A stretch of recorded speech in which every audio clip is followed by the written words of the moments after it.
para decir, bueno, buenas tardes a todos los que están presentes y ya empezamos a presentar a Emilia Jaquet, que es argentina, es estudiante de la Universidad Nacional de las Artes de Argentina, es licenciada en folclore, mención danzas folclóricas y tango, diplomada en Patrimonio Cultural Comunitario por la Universidad de Buenos Aires en el año 2019, se capacitó en Community Management, el programa Capacitarte de la UBA de este año, del 2020.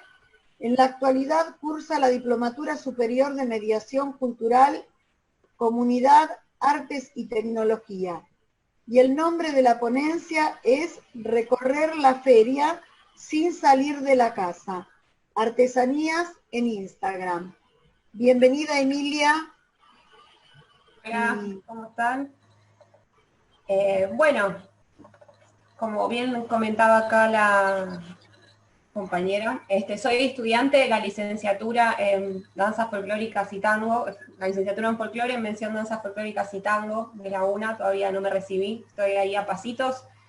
Si la pandemia me deja, nos deja a todos volver a las aulas en algún momento, calculo que muchos vamos a poder recibirnos.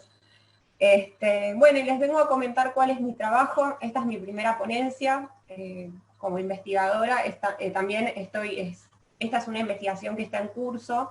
Vendría a ser como un pedacito de lo que estoy trabajando, lo que vengo a proponer acá, para que más o menos también para poder visibilizar la situación actual de los artesanos, que hoy en día parece que no están, pero sí son personas que aún están en sus casas, están buscando los medios para poder sobrevivir económicamente a este proceso que es la pandemia y el aislamiento social que se dio en todo el planeta, porque no es algo que solamente está sucediendo acá. Pero en este caso vamos a tomar los artesanos de Buenos Aires, de Capital Federal. La Feria de Mataderos es de lo que vamos a hablar hoy, y cómo es su interacción por Instagram, cómo llegan estos actores a las redes sociales y cómo utilizan las redes sociales no reemplazando, sino como generando un espacio para poder comercializar lo que antes podíamos ver en las ferias, cuando podíamos estar en la calle, podíamos ocupar el espacio público, que hoy en día todavía en Argentina seguimos en un contexto donde las ferias no han podido volver a trabajar normalmente.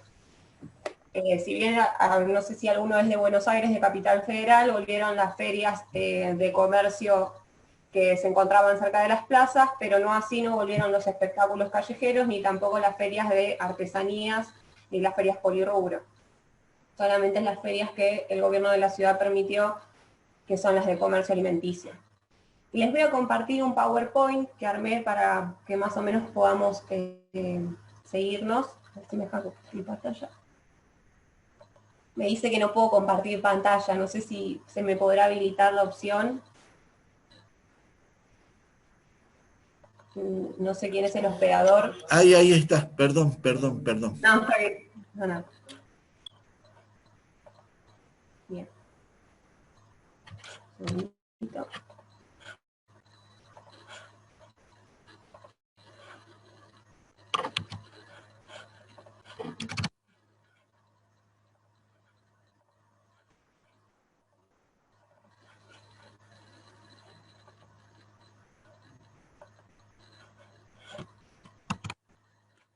Bien, este trabajo se llama Recorrer la feria sin salir de casa, artesanías en Instagram, y como bien les contaba, trata del comercio de los productos artesanales dentro de las plataformas virtuales.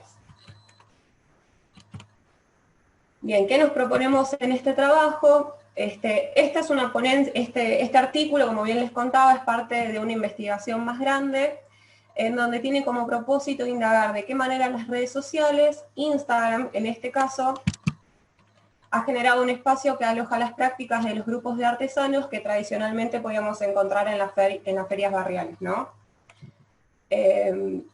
Vemos que no solamente las redes sociales han generado un cambio en el seno de lo social, en la forma de que tenemos de comunicarnos, sino que también ha desarrollado nuevos espacios de comercialización. Nuestros ejes de trabajo son el espacio, en donde encontramos el espacio feria, como un lugar donde se conglomeran los grupos de artesanos, que constituyen parte del sector informal del trabajo, del marco dentro de las formas de trabajo formal que están absorbidas por el mercado, y lo que vendría a ser el trabajo informal que se encuentra por fuera, donde encontramos los distintos productores independientes, entre ellos los artesanos. Otro eje de nuestro trabajo es el territorio como espacio físico, como espacio físico donde se dan las prácticas y las interacciones y los procesos identitarios.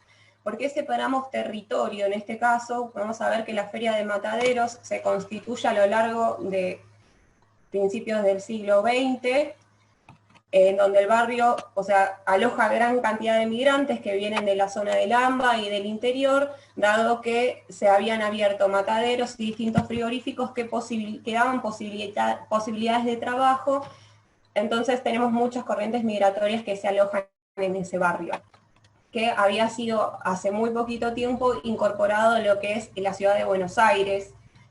Anteriormente Mataderos no conformaba parte del mapa de la ciudad de Buenos Aires.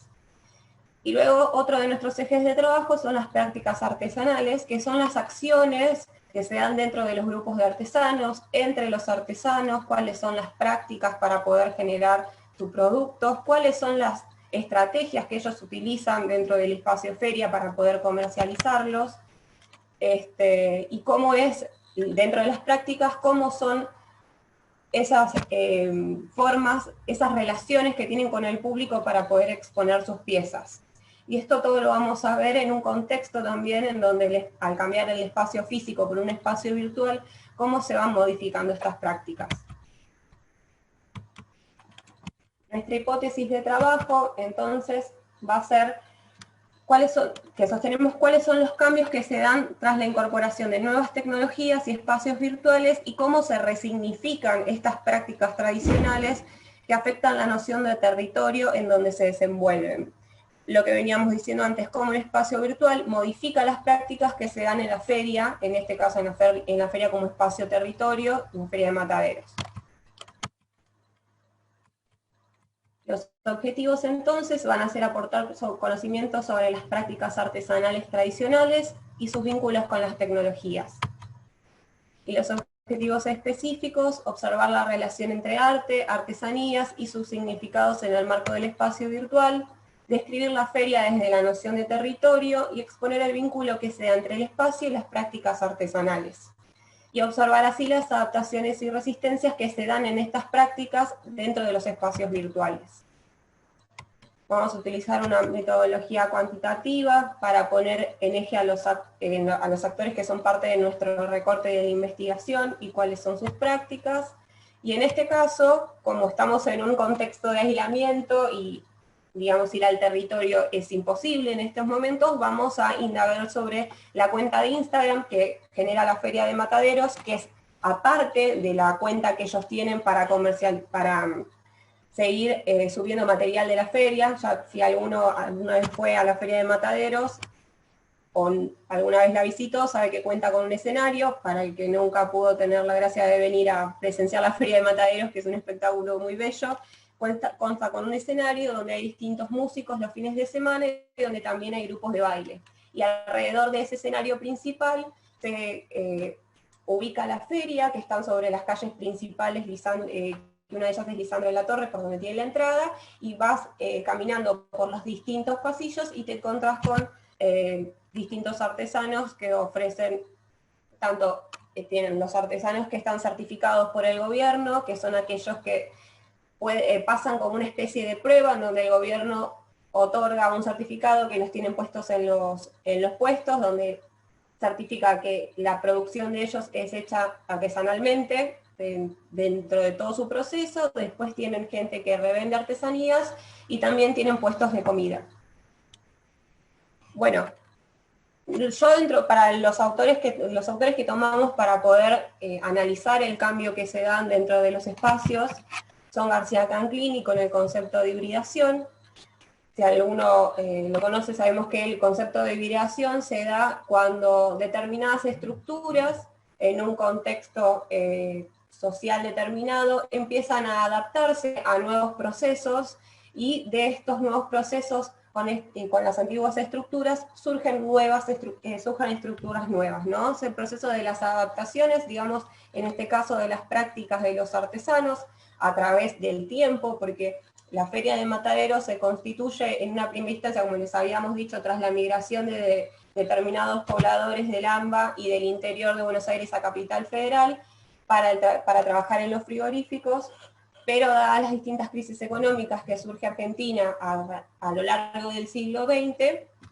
esta feria, estos espacios fueron cerrando, el frigorífico de Liniers fue trasladado, también muchos mataderos cerraron y quedaron las estructuras vacías, pero también quedaron los pobladores sin trabajo. Entonces, como una forma de reinvención de toda esta crisis económica, se empezaron a generar, o sea, dentro de lo que ellos sabían, empezaron a intercambiar artesanías en una primera instancia dentro de la gente del barrio, pero luego se crea un asentamiento que pasa a ser un paseo de feria, pero que no estaba legalizado comercialmente por el gobierno. Hace unos años, en los 90 aproximadamente, donde el gobierno reconoce a la Feria de Mataderos como tal y empieza a blanquear a los artesanos que trabajan ahí. Entonces, podemos decir que los procesos de adaptación y hibridación dentro de lo que es la Feria de Mataderos no solamente tienen un vínculo con lo virtual, sino que se dan desde una primera instancia donde observamos que los movimientos migratorios de estas personas que vienen del interior del país tienen que readaptarse, habiéndose quedado sin trabajo por distintas crisis. Dos grandes crisis que tuvieron fueron la dictadura del 30 y de los años 70, en donde fueron mermando los frigoríficos y los mataderos que estaban ubicados en la zona, para luego dar un salto también dentro de nuestras crisis, en las crisis del 90 del tequila y las del 2001, donde se ve un gran crecimiento de la población informal de trabajo en lo que es Buenos Aires, y por lo tanto muchos de estos trabajadores informales que debían de seguir comercializando sus bienes para poder sustentarse, eligen la feria como espacio para conseguir rédito económico y poder sobrevivir. Otro de los conceptos que tomamos para esta investigación es el de arte popular. ¿Por qué? Porque también observamos que dentro de lo que es Latinoamérica, la artesanía no está considerada un arte. La artesanía es, como bien nos dice como bien Tomando Colombres nos dice, tiene una función estética, y dentro de los conceptos hegemónicos del arte, la función estética no es algo que lo represente, sino que el arte es bello y nada más tiene una función contemplativa. Mientras que dentro de lo que es las artesanías podemos observar que tienen una función utilitaria, porque casi todas sirven para algo, de hecho esa es la función, pero que se embellece como algo que está sujeto a la función. No es que la belleza es la función de la artesanía, sino que es utilitaria, y una de las características es que esté adornado, que tenga algún motivo, pero no es la característica principal. Por lo tanto, dentro de nuestra cultura totalmente hegemónica y dominada, se le otorgó un valor menor. Pero hay que pensar también que el arte popular latinoamericano tiene una función totalmente distinta al arte hegemónico. Entonces, vemos en el desarrollo del trabajo cómo la artesanía es tomada desde nuestro punto de vista como parte del arte popular representativo de Latinoamérica. También dentro de las concepciones de arte y artesanía tomamos a Boaventura de Sousa Santos, que nos habla de que en realidad la era moderna está dividida por líneas que determinan quiénes estamos afuera de la línea, que somos los grupos subalternos, en donde nos identificamos gran parte de la población latinoamericana, y lo que se diría los grupos dominantes o colonizadores, que son aquellos que determinan cuáles son las funciones de nuestro arte, en este caso, como algo que es una artesanía y no es parte del arte hegemónico. Entonces nosotros, desde este punto de vista, nos preguntamos cómo estos pueblos, cómo nosotros podemos, denme un segundito, vamos a dejar de compartir pantalla. podemos pensar nuestro arte desde otro lugar, no desde el impuesto. ¿Sí? Cómo los grupos artesanos pueden llegar a atravesar como forma de resistencia estas líneas que dividen lo hegemónico de lo subalterno para poder insertarnos en el mercado, no como forma de sobrevivencia, sino como parte de lo que nosotros realmente queremos exponer, que es el arte popular. Entonces nos preguntamos cuál es la función de las redes en este caso, ¿no? Las redes como técnica de un sistema hegemónico, porque las redes no son predispuestas, no están hechas desde un principio para que los grupos subalternos podamos tomarlas como herramientas y así poder comercializar nuestro arte, poder comunicarnos, sino que están hechas desde un principio con un fin de dominación. Entonces nos preguntamos cómo nosotros podemos tomar esos espacios y poder comercializar y también apropiarnos de estas herramientas que en una primera instancia están hechas para dejarnos afuera del sistema, ¿no? Y observamos que dentro de lo que es la red social Instagram, a medida que fue surcando la pandemia, que esto para mi investigación fue, digamos, fue un corte bastante importante, porque no nos dio otra opción. O sea, como hoy en día estamos haciendo el congreso virtual, mucha gente no tuvo otra opción para poder seguir seguir comercializando, perdón, tenía que dejar de compartir la pantalla, para poder seguir comercializando y llevando su vida adelante, tuvo que optar por otras herramientas porque básicamente los artesanos acá no tenían otra forma de subsistencia, no tienen otros espacios que no sean hoy en día la virtualidad habilitados para poder seguir su vida normalmente, y sabemos de casos de artesanos que han dejado de producir o han tenido que vender sus máquinas para poder comer o para poder pagar su alquiler. Entonces, ¿cómo resignifican estas prácticas los espacios virtuales que hoy en día se vieron sí o sí sin salida o sea, no había otra forma más que esta para comercializar? La Feria de Mataderos, en este caso, tenía un Instagram que era la Feria de Mataderos, y venía como promoviendo el escenario, ¿no? Nosotros vemos que desde que empieza la pandemia en marzo hasta mediados de julio, la feria solamente subía videos de bandas que habían tocado en el escenario principal, videos de ballets, pero no subían el trabajo de los artesanos. Si bien sí, en los comentarios redirigían al grupo de Facebook que sí tenían los artesanos, pero que también tenían poco movimiento, porque la realidad es que hay que poder organizarse para poder utilizar estas redes, y no estaban pudiendo tener esta organización de parte de la institución feria, digamos, como se concreta hoy en día en la Feria de Mataderos, porque es algo que está regulado por el gobierno de la Ciudad de Buenos Aires. Entonces empezaron con este tema de tratar de, dentro de lo que era el espacio de Instagram de la Feria de Mataderos, ir echando el trabajo artesanal. Hasta que a mediados de agosto surge la plataforma propiamente dicha de los artesanos de la Feria de Mataderos en Instagram, donde trasladan los trabajos que estaban exponiéndose en Facebook de modo muy aleatorio a la plataforma virtual de Instagram. Cuando nos proponemos analizar, vemos que cada uno de los artesanos que iban siendo expuestos ahí tenían una breve presentación de su trabajo, contaban quiénes eran, que quizás esto de quiénes eran uno lo puede ver cuando va a la feria en sí mismo, ¿no? Uno va a la feria y empieza a ver cuál es el trabajo del artesano, charlas con el artesano, te das cuenta de dónde viene, cómo llegó a hacer ese proceso. No es simplemente una cartera de cuero que está colgada en un puesto, ¿no? Es una persona atrás de esa producción. Hay alguien que hizo esa artesanía, que hizo esa vasija, que hizo esos zapatos, que hizo esa cartera. Hay alguien que le puso todo un trabajo, que muchas veces son familias, porque no nos olvidemos también que los artesanos no trabajan solos, sino que muchos tienen una producción familiar y los talleres están en su casa. Y completamente su economía depende de la comercialización de esos productos. Entonces, esa ritualidad que te da ir a la feria, el estar, el caminar entre sus pasillos y observar, ¿no?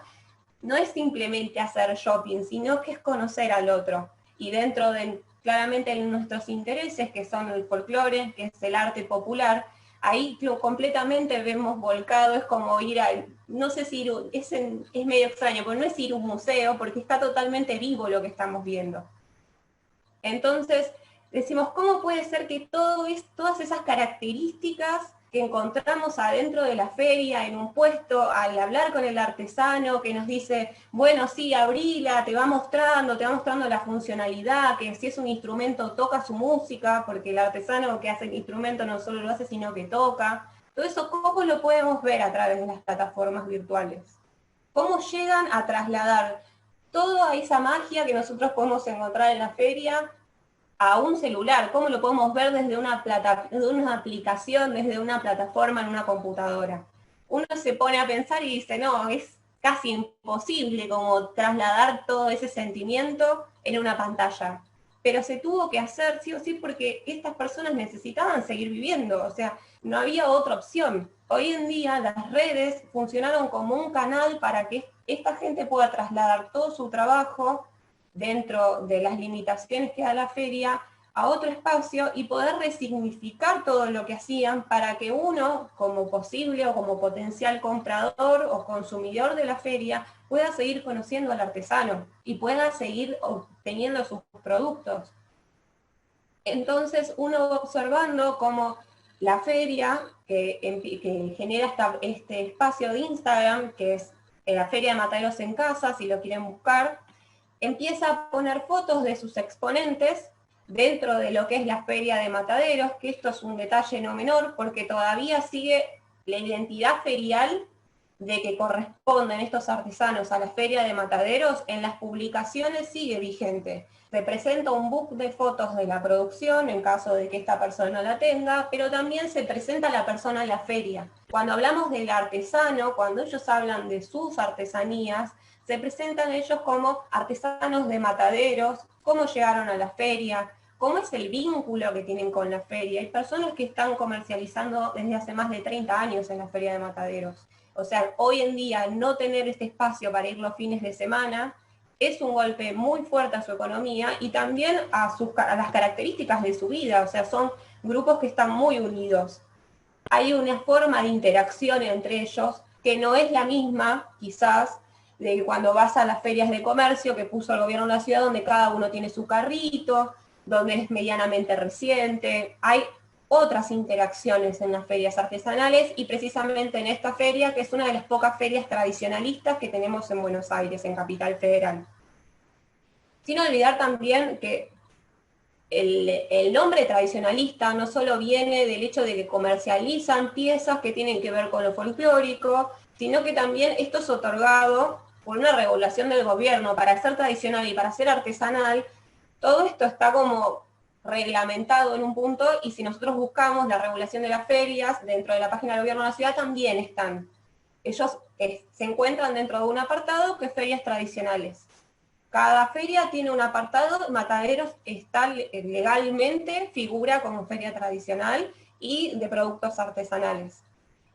Entonces, observamos que dentro de la plataforma de Instagram vemos estas fotografías, vemos la presentación del artesano y también vemos las interacciones que hay entre artesanos, porque la realidad es que la plataforma tampoco tuvo mucha, no se expuso mucho en las redes, es algo que uno tiene que buscar, no es que lo vemos siempre en nuestros inicios de sesión de Instagram cuando entramos, sino que hay que estar como mucho más comprometido o quizás más linkeado con la feria para poder llegar ahí, pero vemos que gran parte de los comentarios se dan entre los mismos artesanos.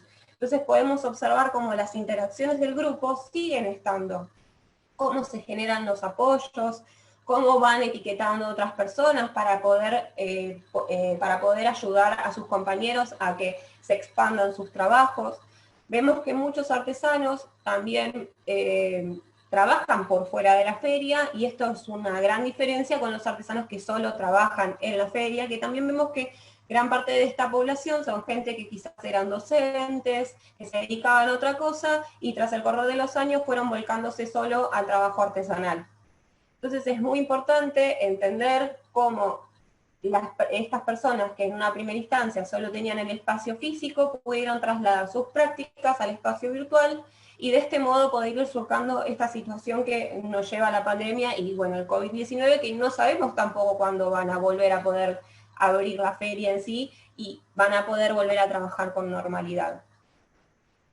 Así que estuvimos básicamente trabajando sobre eso todo este tiempo que estuvimos encerrados, que estuve encerrada en nuestra casa con distintos autores. Uno habla en plural porque los acompañan también las personas aquellos autores que nos dan el conocimiento, nos dan los conceptos para trabajar, están con nosotros siempre, o sea, los llevamos a todos lados.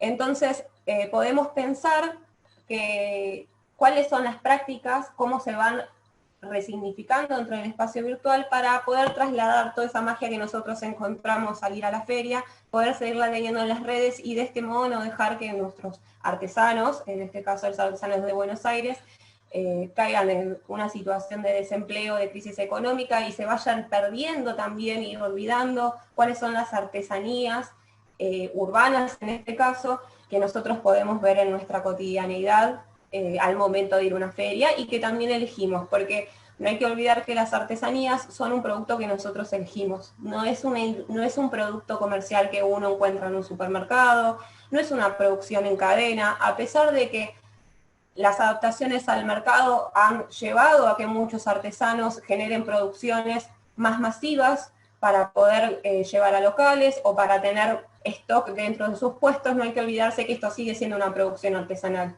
No hay máquinas de por medio, son personas que se encuentran en su casa trabajando, cosiendo, cortando, haciendo cerámica. No es algo que vamos a poder llevar a la industrialización. La artesanía es parte de nuestro arte popular y hay que tomarla como tal y reivindicarla para que esto no muera. Así que bueno, esto es básicamente de lo que estuvimos trabajando, de esto trata la ponencia. No sé si alguno tiene alguna consulta.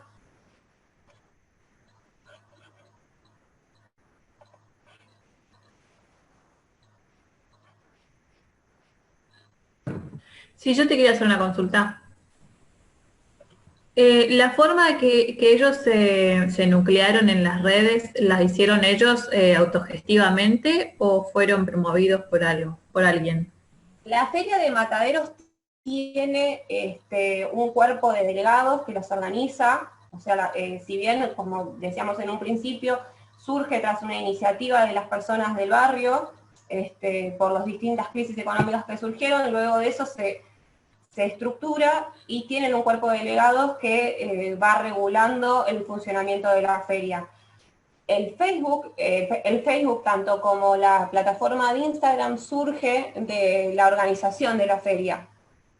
Ellos no es que solamente son autogestionados, sino que tienen una organización detrás, y también la selección de los artesanos que están participando de las plataformas virtuales, aparentemente también es parte de una selección de esta organización. Van de a turnos, no lo exponen constantemente, es una publicación por semana aproximadamente, tienen un determinado tiempo entre cada publicación.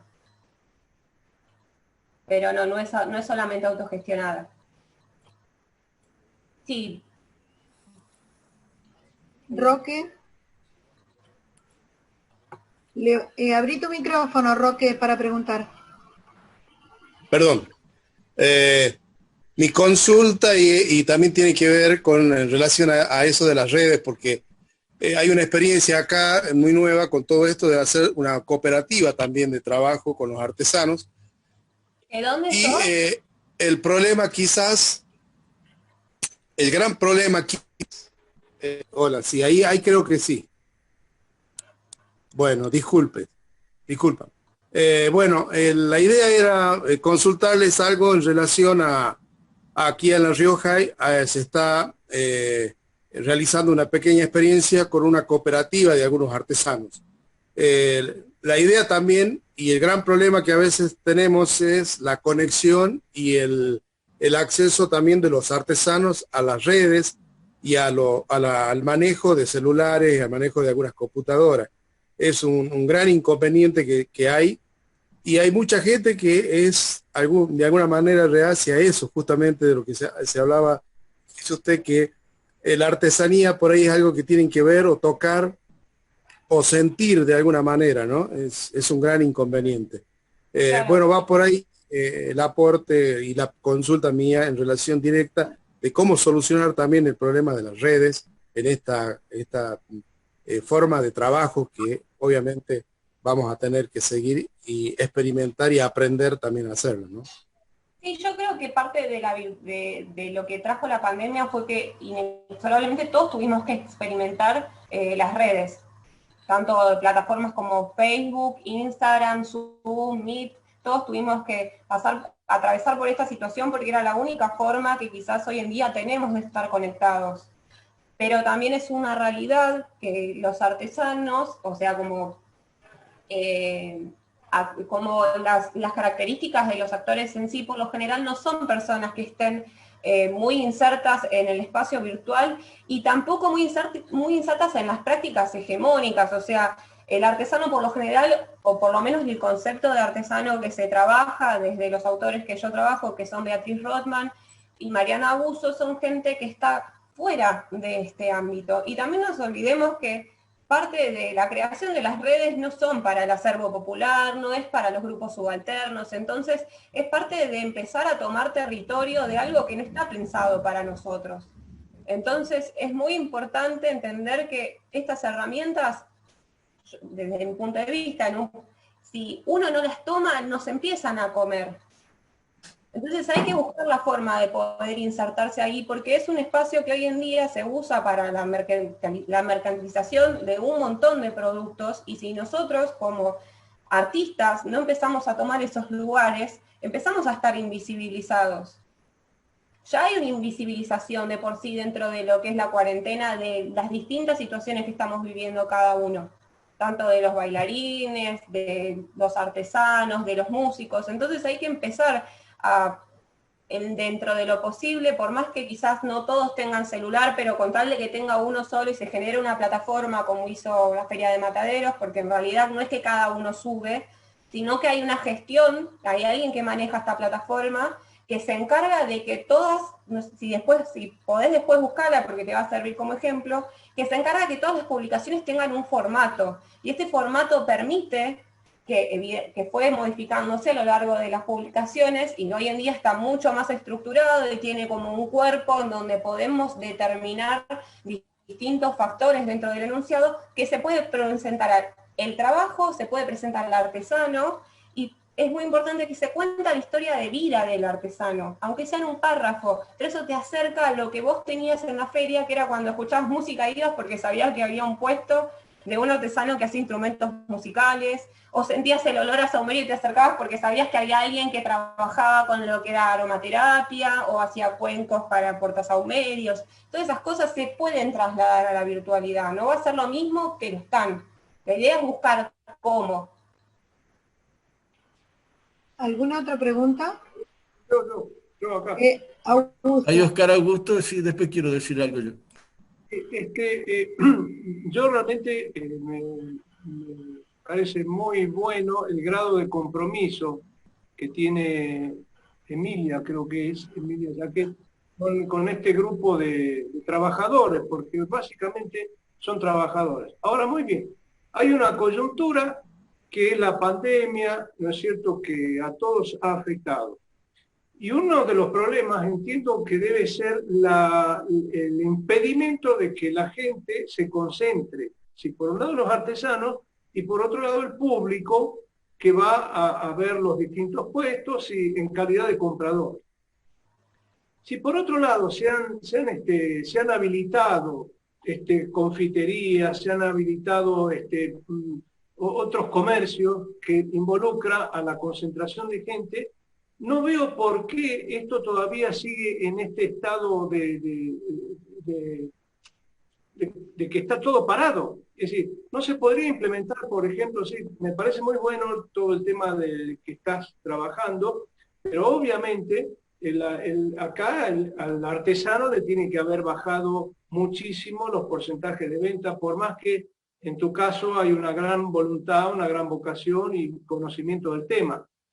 Entonces no se puede empezar a presionar para que a lo mejor estableciendo, bueno, son 100 artesanos, por poner una cifra, que se concentran en un espacio cerrado.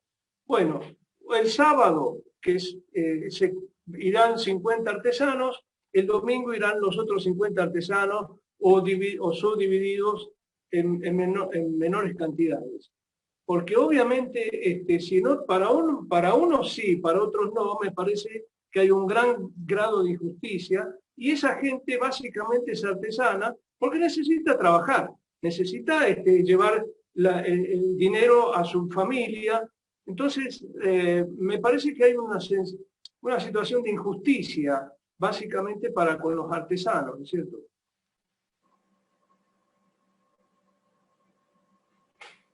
Habilita el micrófono. No voy a sacar el micrófono. Yo creo que tiene en parte que ver con lo que decís vos, con que el artesano forma parte del sector informal del trabajo. O sea, del sector que no puede absorber la economía formalmente, por lo cual tampoco tiene una voz para reclamar. Por más de que las ferias de Buenos Aires hayan sido reglamentadas para poder ocupar el espacio público, porque también parte de ocupar el espacio público tiene que ver con que se le tiene que pagar un impuesto al gobierno para que te dé ese lugar, siguen siendo parte de los trabajadores, siguen siendo parte del trabajo informal, no son gente que está en relación de dependencia. Si ellos no generan artesanías, si no las venden, nadie le está pagando por estar en su casa.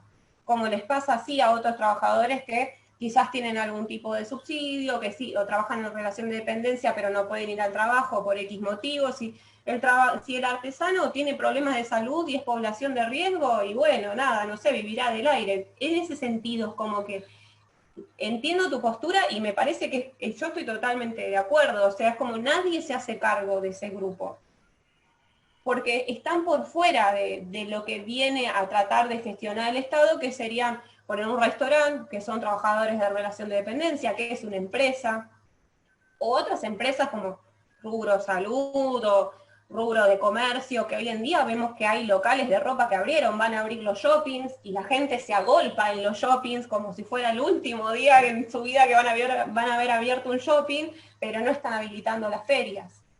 Tiene que ver con la situación de los grupos subalternos o los artistas populares que no tienen una voz. Por eso es necesario tomar, desde mi punto de vista, tomar este espacio de las redes, porque es la única forma que hoy en día se pueden llegar a visualizar y pueden llegar a estar, o sea, pueden salir de ese estado de invisibilización que se le pone al no estar la feria presente. Nadie se pregunta qué están haciendo los artesanos hoy. Nadie se pregunta de qué viven. A ver. José. Bueno, yo quiero poner un poco porque resulta que estamos hablando de algo que es muy especial de la Feria de Matadero.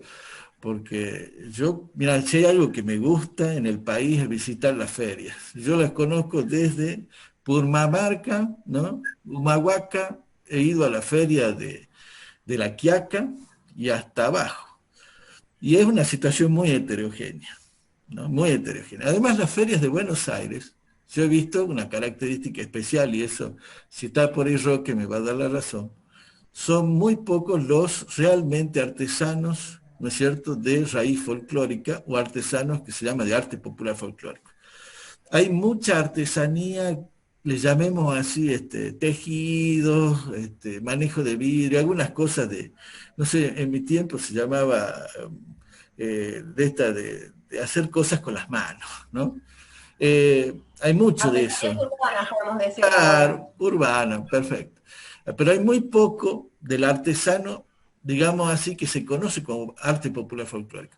Ahora bien, fíjate vos que en el norte argentino, nosotros tenemos, por supuesto, una fuerte grupo artesanal. Estamos hablando de Jujuy, Catamarca, La Rioja, Formosa, Chaco, Santiago del Estero. Fíjate que hay 10 artesanos y hay 20 asociaciones de artesanos. Es terrible. Están, pero súper sindicados y sindicalizados. Y hay unas normas infernales pueblerinas que no puede ir un artesano de otro pueblo al otro pueblo porque o paga un impuesto o lo agarran a garrotazo. Es una cosa de loco.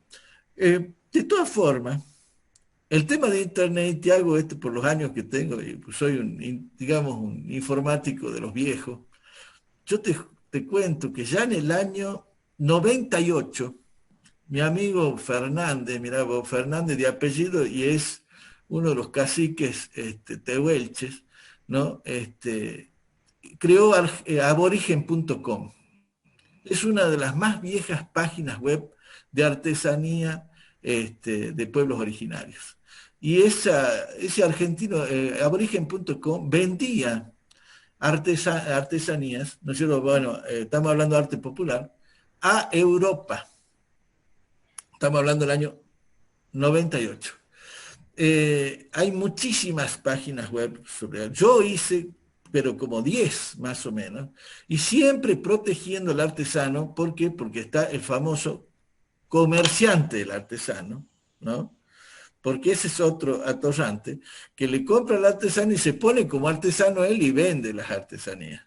Y eso hay un lío bárbaro en todas partes y en todas las ferias, porque no se fiscaliza bien, ¿no? ¿Por qué? Porque claro, cae uno y dice, yo soy artesano, mira, traigo esto, y resulta que el vago lo que hace era comprarle al pobre infeliz que hace todo eso, y lo pone en una mesa y se pone a vender él, ¿no? Y hace buena diferencia. Entonces, hay toda una historia con respecto a eso también, te digo más, hasta en Salta está la ley del artesano, que te da una especie de carné con número y todo, y te van a fiscalizar si realmente soy el artesano o soy un comerciante.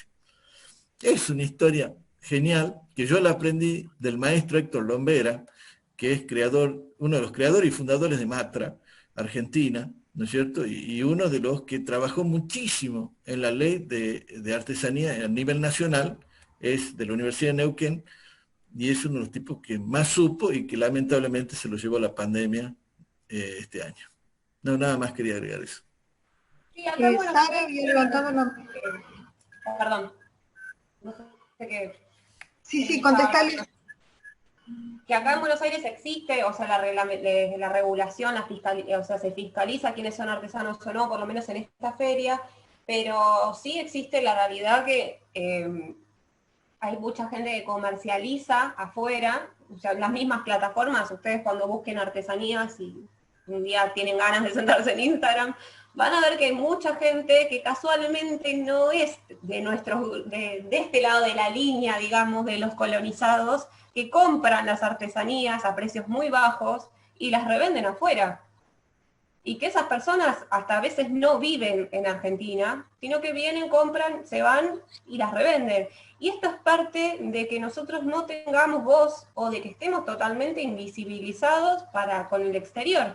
Al no poder tomar estas herramientas, viene otro y lo hace por nosotros. Bueno, pero eso yo lo que te quería decir, no es tan así. Hay muchísimas asociaciones de artesanos que defienden a los artesanos. Lástima que no son tan unidos. No son muy unidos. Ese es el problema.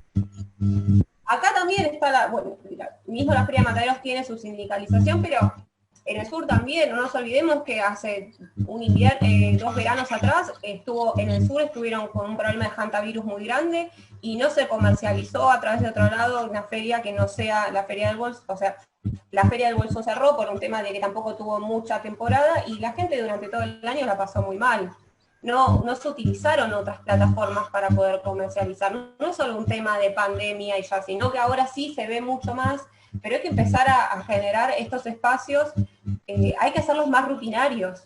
Por supuesto, pero además hay una cosa que... Desde algo físico, del territorio físico, también el espacio virtual existe y hay que empezar a tomarlo. Lo que pasa, Emilia, que hay que ver que el Internet, si hay algo que es para todos, es Internet. No creo que haya sido hecho para esto o no para aquello. Ha sido hecho realmente para todo, es muy humano, por eso es que va desde lo más abyecto hasta lo más sublime. Lo que pasa es que, lamentablemente, muchos no lo saben usar y no se dan cuenta de la herramienta formidable que es. Pero hay un porqué no se sabe usar también, no es simplemente no lo sé usar. Bueno, hay gente que no sabe leer, hay gente que no sabe leer. O sea, que no esté al alcance de todos los pobladores Internet, que no sea un servicio que aún esté democratizado. Hay países donde Internet se democratizó y tienen acceso todos. Hoy en día estamos viendo que es un tema que se tocó durante mucho tiempo desde marzo, que no todos tenemos acceso a internet, no todos tenemos computadora, no todos tenemos el manejo, y es algo que tiene que ver con que esto no fue planeado para decir, bueno, démosle a esta persona que está en el medio de la nada el acceso a internet y una computadora para que aprenda. O le dan la computadora y no le dan los servicios, o no la saben usar. No es tan inocente como parece. No quiero sonar un poco como macabro, pero son herramientas que no están hechas para nosotros ni por nosotros. Entonces eso también hay que entenderlo a la hora de usarlo. Por supuesto, o sea, estamos en el submundo, pero eso no quiere decir que no podamos usarlas realmente. Ahora, que haya la razón, ¿no es cierto?, que el primer mundo tiene mucho mejor tecnología que nosotros no tenemos acceso. Es un cajón. Pero hay que empezar a habitar esos espacios, hay que reclamarlos porque también nosotros tenemos el derecho de poder comercializar, habitarlas, mostrar nuestro arte a través de todas las plataformas. Hay que pedir que se democratice internet, que todos tengamos el acceso. Hay chicos que hoy en día no pueden estudiar, más allá de del grupo artesanos. O sea, hoy estamos viviendo una realidad que hay gente que se está quedando afuera hasta de la escolarización por este problema. Pero por supuesto, pero esto va más allá. Hay gente que no tiene agua, hay gente que no tiene placa, hay gente que no tiene nada. O sea, hay gente que cocina con leña todavía, que tiene que ir al bosquecito a buscar la leña para cocinar. Claro. Estamos de eso. No hay que verlo como algo romántico, son necesidades que se deben de cubrir. Pero seguro. No es que hacen o qué folk, no, o sea, somos humanos, todos necesitamos tener los servicios básicos y también las formas de comunicarnos. ¿Sí? Ahí está la lucha. Ahí está la lucha. Bien. Parece que dice que hoy... Sí, dale Marta, no hay problema. No. Sarita quería hacer una pregunta. Sara, ¿podés habilitar el micrófono? Sí, ya, gracias. Sí, más que una pregunta era así como ponerme un poco con lo que dice Emilia, porque bueno, también yo he incursionado en la artesanía y una de las cosas que dijo que fueron las que más me llegaron es que muchas veces vemos la artesanía como solamente un objeto de decoración. Entonces, mientras, y de lo que he visto en este proceso de muchos años, porque también me considero artesana, es que le tenemos que dar una utilidad a lo que estamos haciendo.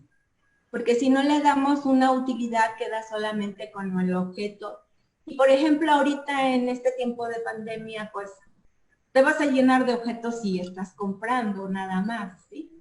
Entonces, si tú, claro que es muy importante que un objeto tenga una vista hermosa, porque eso hace que tú también sientas algo bonito en ti, ¿no? En tu cuerpo, y si lo tienes. Pero si tú le das una utilidad va a ser mucho mejor, porque la gente va a decir, bueno, esto me sirve, es parte de esa artesanía, la valoro, y entonces la obtengo. ¿Sí? Va a ser más fácil de quererla, de tenerla. ¿Sí? Pero si no se lo damos, va a quedar simplemente así, como el objeto. Entonces eso es algo que me tocó porque yo hice un proyecto hace muchos años y era precisamente esa utilidad que se le da y además verlo como el arte sano, ¿sí? Que tiene algo de salud también, porque desde lo que estás usando, la materia prima que estás usando, que es natural, debe de ser lo más natural que se pueda, la forma de confeccionar, el diseño, o sea, implica muchísimas cosas, ¿sí? Pero bueno, pues esa solamente era como una opinión, ¿sí? Gracias. No, por nada. ¿Alguna otra preguntita? O no sé, Emilia, ¿querías contestar?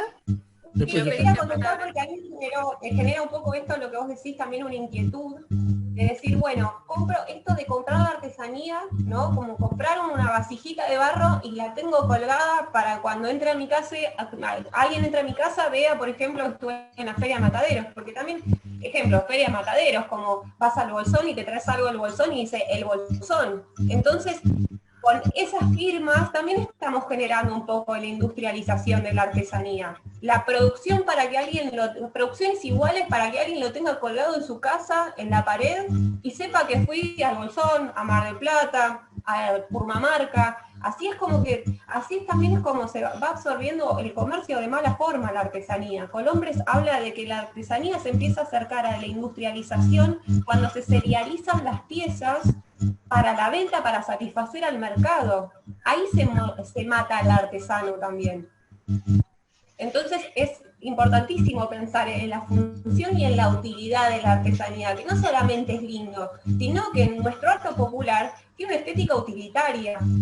Entonces, no avergonzarnos de eso, o no dejarlo de un lado, o no olvidarlo, sino reivindicarlo. También es como un rol que nosotros como folcloristas tenemos, reivindicar nuestra estética americana. Bien. Esther había pedido una pregunta y después José. Augusto también anotando. Yo voy a preguntarte, era porque por ahí soy museóloga, pero tengo experiencia en ese. Nosotros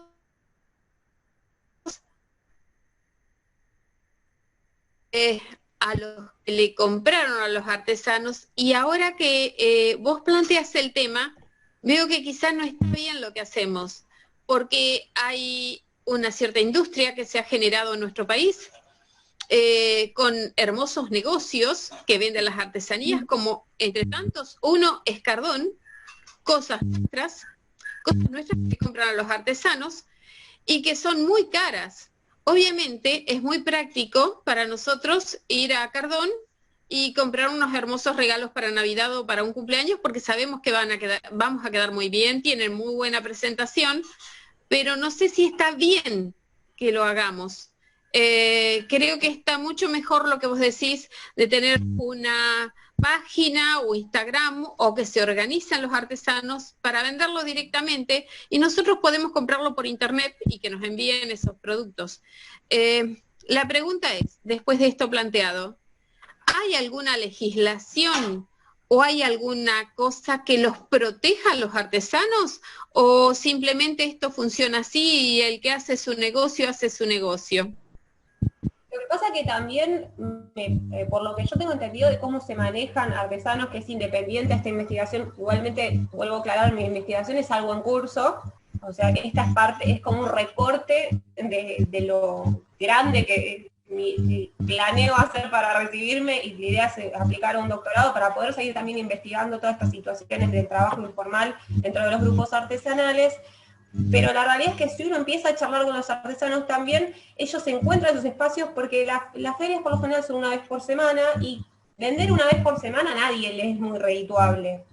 ¿Sí? Y también tiene que ver con esto de la industrialización de la artesanía, que uno vende, no sé, Cardón debe pedir a un artesano X 10 carteras y las compran por mayor, como si vos fueras a Once y compras 10 carteras por mayor, es lo mismo para eso. Para las empresas comprar es comprarle a un artesano o comprarle a una fábrica, es lo mismo, solo que lo que diferencia es que a la hora de venderlos ellos se ponen en el sello artesanal, pero vos no sabés quién es el artesano que lo hizo. No digo que esté mal, o sea, todos buscamos la forma de poder sobrevivir económicamente, y estos son familias y son personas que necesitan comer como cualquiera de nosotros, pero sí me parece que es importante. Yo no sé si hay una ley que proteja, por ejemplo, ¿no? Yo me preguntaba, ¿hay una ley del derecho de autor del artesano? ¿A que esta persona hace esta cartera y no se lo pueden plagiar ni vender en Isadora? Porque de hecho estos fueron conflictos que los últimos años, nosotros si buscamos información en las redes están. Isadora tuvo problemas con las artesanías mexicanas, bueno, Cardón no me quiero imaginar a cuánta gente explota,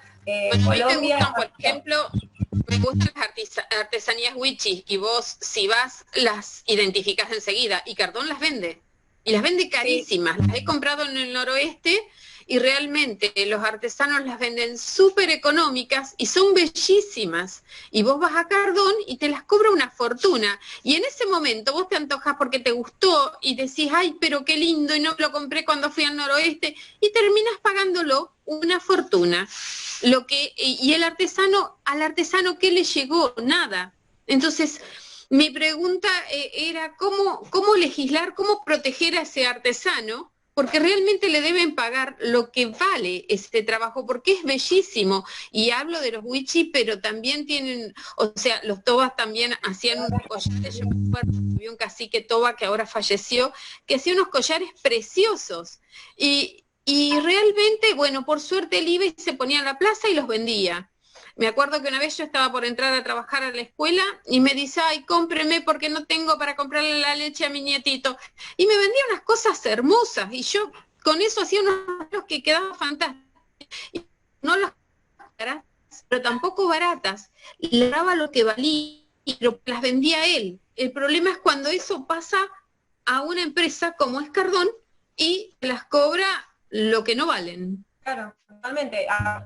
¿Cómo controlar esa pregunta? ¿Cómo No legislarlo? se legislan dentro de las comunidades, pero es una realidad que las comunidades de los pueblos originarios que están en el noroeste argentino, o en cualquier lugar, cualquier comunidad, por lo general siempre es explotada por alguien que va y compra masivamente porque se aprovecha de la necesidad. Exacto. O sea, es histórico aprovecharse de la necesidad del otro. ¿Sí? Perdón, No, yo quería Laura, aclarar ya una estamos cosa. en la hora. Sí, escúchame, Sí, una cosa importante. Último comentario. En el año 2014 se promulgó la ley del artesano, la ley nacional de la artesanía. En 2014 está el Instituto Nacional de la Artesanía. En casi todas las provincias hay adhesiones a la ley y leyes particulares de protección a la artesanía. Yo lo que quiero aclarar es que existe el patrimonio cultural, ¿no es cierto? Dentro del particular está el arte popular folclórico.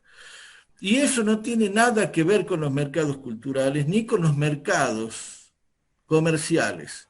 Una cosa es una cosa y dos cosas son dos cosas. Una cosa es el patrimonio cultural y otra cosa es la mercantilización de estos patrimonios que de por sí son bastante complejos, ¿sí?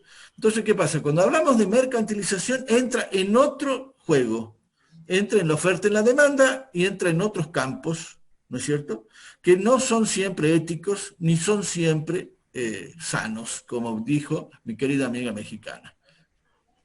Sí, de las Augusto. leyes en general. Sí, bueno, lo que pasa es que no hay que confundir. Yo lo que pido es que una cosa es la preservación del patrimonio cultural y otra cosa es la mercantilización de la cultura. Cuando vos entras dentro de la mercantilización te tenés que ajustar a otras reglas de juego.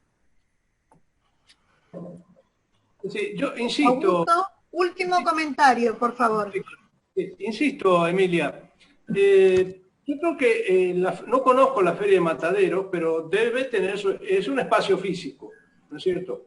No tiene una administración, no hay un órgano administrativo que potencie, digamos, bueno, esto tiene que funcionar sí o sí, porque estamos hablando de atenuantes, es decir, la venta por Instagram, Internet, porque el tema de la artesanía juegan dos, está el comprador y el artesano. Y hay todo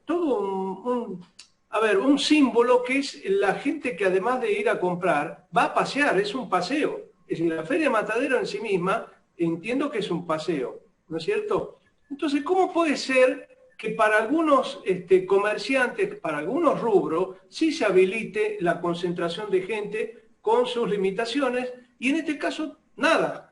Eso sinceramente me pone mal. Obviamente a lo mejor debería decirlo, pero yo creo que hay algo que no está funcionando bien o no se está gestionando bien para que el artesano vuelva a contactarse con el comprador y viceversa. Perdón, eso es lo que quería decir, ¿no es cierto? Gracias. Dale. Como último comentario, la Feria de Matadero funciona en un espacio público que es una plaza grandísima que está donde estuvo el mercado, parte del mercado de Liniers y parte de los mataderos. Eso desde los años 90 se convirtió en una plaza y los sábados y domingos se realiza la feria, se corta alrededor unas 4 o 5 manzanas alrededor para que no haya tránsito y todo ese lugar se ocupa con personas. Yo entiendo que no se puede habilitar por la cantidad de personas que circulan en ese lugar, aunque sea al aire libre, no se pueden tomar las medidas que se puede tomar en un espacio pequeño, reducido, como sería un restaurante o un negocio que tenga las mesas en la vereda. Esto es un espacio inmensamente grande. Imagínense una cosa como el Festival de Cosquín. Y por supuesto, pero es una feria. Es una feria. ¿No es cierto? Es una feria inmensa. Claro, lo que pasa es que vos sabés que un arte popular folclórico trasciende el hecho de la belleza, trasciende al hecho de lo artístico y trasciende el hecho de la utilidad. Para que sea folclórico tiene que tener valor simbólico y tiene que tener sentido de pertenencia. Eso le da el carácter folclórico. Y te digo más, desde el hecho que se compra y se vende, deja de ser patrimonio. Porque lo patrimonial no tiene precio ni valor. Totalmente. Bueno, agradecida, Emilia, por perdón, les puedo hacer un comentario chiquitito. Para la chica, la museóloga que decía de no saber lugares. En el divisadero, en Cafayate, a la entrada del divisadero, hay un artesano que hace todo tipo de artesanía, platos. Es impresionante cómo trabaja con este hombre. Nosotros fuimos un año y trajimos vasijas, la verdad que es hermoso lo que ver cómo él lo prepara, porque tiene todas sus máquinas ahí. Así que bueno, que llegue a ir en algún momento, le paso el dato para que puedan visitarlo. Perdón, pero son las 6:10. Va a comenzar la otra. Gracias, Laura, eso iba a decir. Está muy entretenida la charla y bueno, sería bueno que cedamos el espacio al ponente que sigue porque ya nos excedimos 10 minutos. Muchas gracias, Emilia. Gracias a los participantes. Hermosa ponencia.